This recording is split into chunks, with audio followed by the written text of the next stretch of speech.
Day One upload konten di YouTube.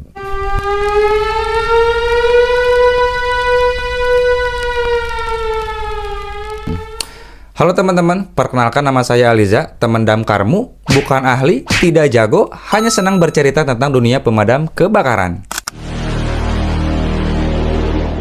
Beberapa waktu terakhir saya merasa hampa, hanya kerja, pulang, terus begitu saja tanpa ada hasil apapun. Di rumah saya hanya scroll TikTok, scroll Instagram, scroll YouTube, tidak melakukan aktivitas yang berarti, tidak melakukan aktivitas yang produktif. Sementara teman-teman sejawatku memiliki aktivitas yang membuat mereka produktif, seperti yang berjualan, seperti ada yang belajar bahasa Inggris, seperti ada yang belajar saham, bahkan sampai ada yang bekerja sampingan di luar pemadam kebakaran. Tentu hal ini memantik rasa iri. Kenapa orang lain bisa lebih produktif, sedangkan saya hanya berleha-leha di rumah, padahal banyak sekali aktivitas yang bisa saya lakukan. Dan apakah kalian tahu yang membuat saya paling iri? Sebetulnya saya sudah menemukan jawaban ini sudah lama, akan tetapi rasa penyangkalan dan rasa malas lebih besar daripada motivasi yang timbul. Saya merasa memiliki kemampuan yang sama dengan teman-teman saya. Bahkan di antara teman-teman yang lain, ada beberapa teman yang kemampuannya di bawah saya. Akan tetapi, saya hanya leha-leha, akan tetapi saya hanya di rumah saja, tidak melakukan aktivitas apapun. Sedangkan teman-teman yang menurut saya lebih bawah dari saya, menurut saya itu lebih menurut saya itu saya lebih baik dari teman-teman yang lain. Mereka itu growing up, mereka itu melakukan aktivitas yang produktif, sedangkan saya hanya gini-gini aja gitu. Dan menurut saya, setelah saya baca-baca beberapa buku, itulah ciri-ciri orang pecundang, di mana orang-orang itu menyalahkan keadaan, orang-orang menyalahkan orang lain, orang-orang menyalahkan situasi, bukannya menyalahkan diri sendiri. Dan saya sadar akan hal itu.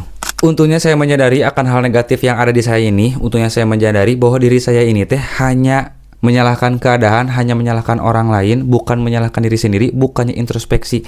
Akan tetapi ketika saya mau mulai produktif, ketika saya mau mulai melakukan hal-hal yang positif, melakukan hal-hal yang bisa saya lakukan di rumah, saya sadar saya tidak punya kemampuan apapun selain ngomong. Dan tidak sengaja dalam lamunan, saya ingat kembali kata-kata dari seorang Panji Pragiwaksono bahwa ngomong itu enggak doang, ngomong itu punya power, ngomong itu punya energi, ngomong itu punya dampak. Dan saya juga jadi ingat lagi kembali pada saat kuliah saya dulu di bimbingan konseling, bukan bimbingan konseling lah, kuliah pada saat mata kuliah bimbingan konseling, ada materi tentang anak itu mempunyai kehebatannya masing-masing, anak itu mempunyai kelebihannya masing-masing.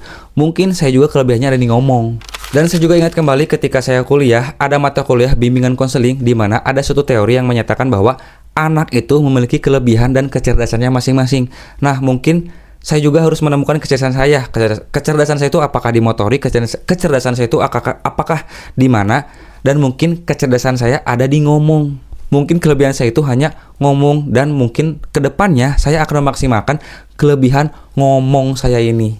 Dan kedepannya saya akan coba ngomong di kanal YouTube, dan mungkin ngomong ini akan berdampak baik. Ngomong ini akan menjadi suatu produktif yang positif yang bisa membuat saya itu lebih baik. Jadi saya nggak perlu iri lagi kepada teman-teman saya yang produktif, karena saya juga sekarang akan produktif. Salah satunya ngomongnya di mana? Di YouTube. Terima kasih sudah mendengarkan cerita ini. Saya Aliza, sampai jumpa di cerita selanjutnya.